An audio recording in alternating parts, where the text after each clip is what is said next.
Hi, good day. Today, we are going to have a new lesson in Mathematics 2, Quarter 4, Week 1. Our lesson is about visualizes, represents, and solves problem involving time, minutes, including and elapsed time. But before we proceed to our lesson, don't forget to like and subscribe to my YouTube channel. Okay, let us objectives. At the end of this lesson, the pupils are expected to apply knowledge of time in mathematical problems in real life situation, realize the importance of time, and demonstrate understanding of time. But before we proceed, let us have first a review of the past lesson, wherein you are going to tell the time shown in the clock. Are you ready? Let's start. Okay, what time is it? Any guesses? Okay, the answer is 10:45. Very good. How about this one? Can you give or can you tell what time is it? Okay, very good. The time is 9:15. Oh, one. Can you still give the correct time of this? Nice. The time is 2:20. About this one? Okay, very good. The time is 8:05. And for this one,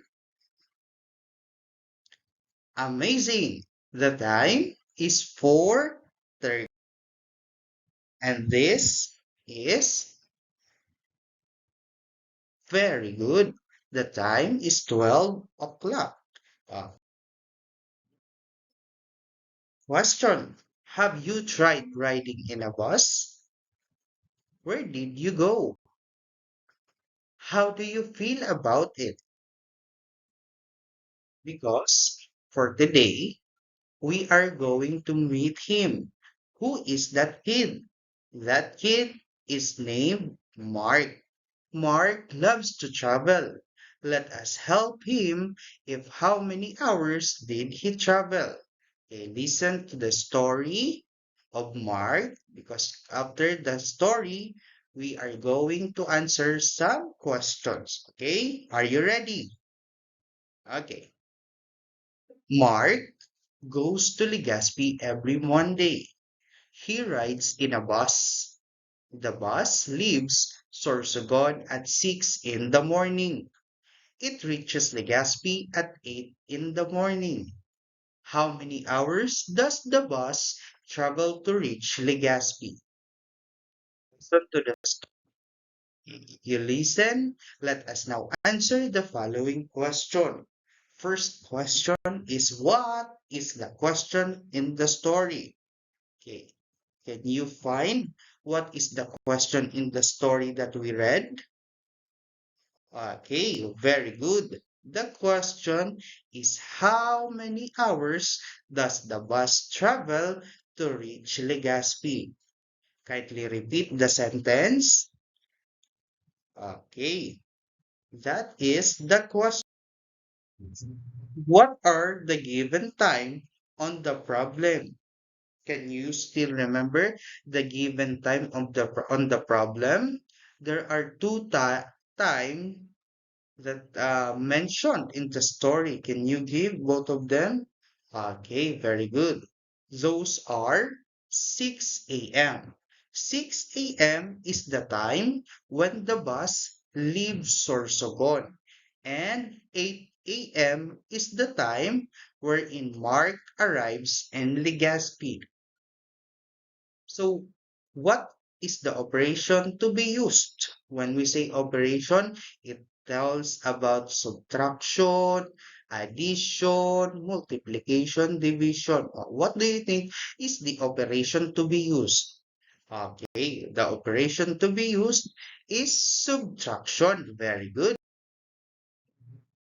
We have ways on how to solve the problem of hours traveled by the bus from Sorsogon to Legazpi. Now, for us to know if how many hours did Mark travel from Sorsogon to Legazpi, there are ways.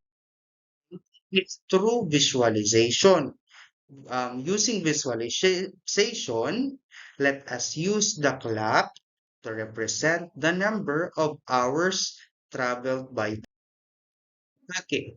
The hour clock at 6 moves twice to reach the 8. Okay. So we are going to start at the time wherein Mark leaves Sorsogon. Okay. So the time wherein he leaves Sorsogon is 6 in the AM. Let us count the hour clock if how many times did it move to reach 8. Okay. One, two. Yeah, okay.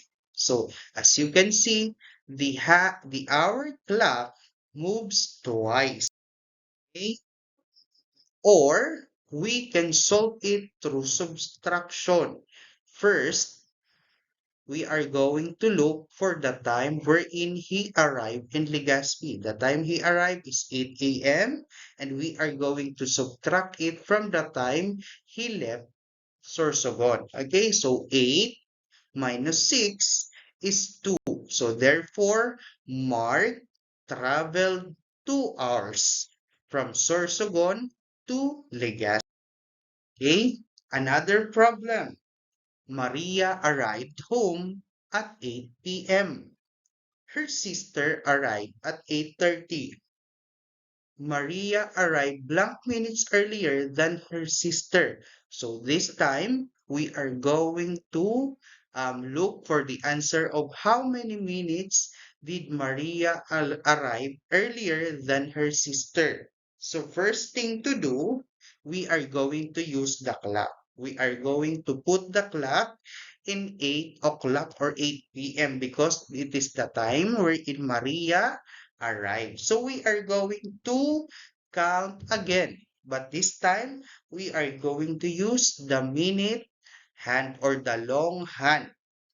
Okay? So we are going to use the long hand and move it up to 8:30. Okay? Or at the 6 because the 6 symbolizes 30 when it turns to minute. Okay, are you ready? Let us count. 1, 2, 3, 4, 5, 6. Okay, very good. Now, let us count the minute wherein it arrived to 30. So you have 5, 10, 15, 20, 25, 30. Okay. So therefore, Maria arrived 30 minutes earlier than her sister. Or we are going to solve it. So 8:30 is the time wherein her sister arrived, and 8 o'clock is the time wherein Maria arrived. So 8:30 minus 8 o'clock is what is the answer? So 30 minutes. So therefore, 30 minutes earlier than her sister. Very good. Problem. The class of Miss Jacob started at 7 a.m. Matt arrived in school at 6:10 a.m. Question. How many minutes did he arrive before the start of the class? Okay, so we are going to look for the minutes he arrived before the start of the class. So we um we are going to use the time wherein Matt arrived. So he arrived at 6:10 a.m. And then we are going to reach the 7 o'clock. Let us know or count of how many minutes did it took. So 1, 2, 3, 4, 5, 6, 7, 8, 9, 10.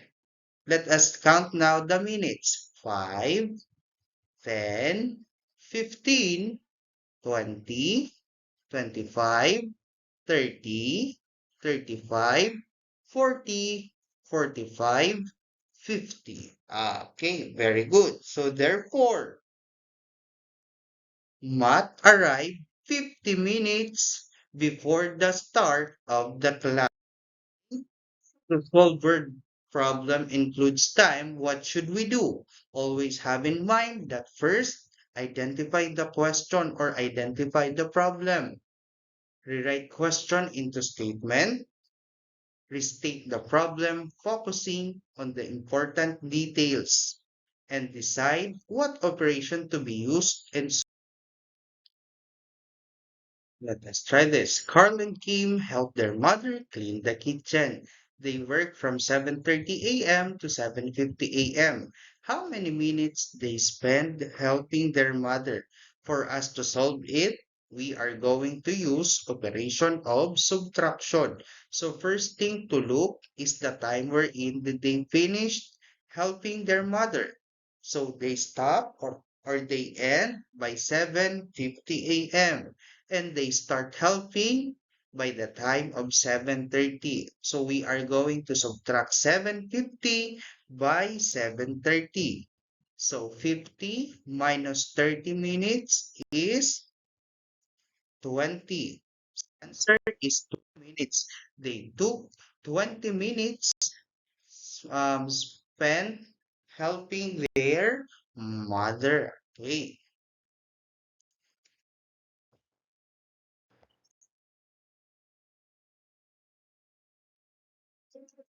Okay. Now for evaluation, read the problem carefully and visualize time by writing the correct answer in the box. Okay, so you can use your toy time paper for you to visualize the problem. Okay, so you can screenshot this slide or this video and write your answer on your notebook. Then after answering, you can check it through your teacher or through your parents. Okay. So thank you for listening and always take care. Don't forget to like and subscribe. Bye bye.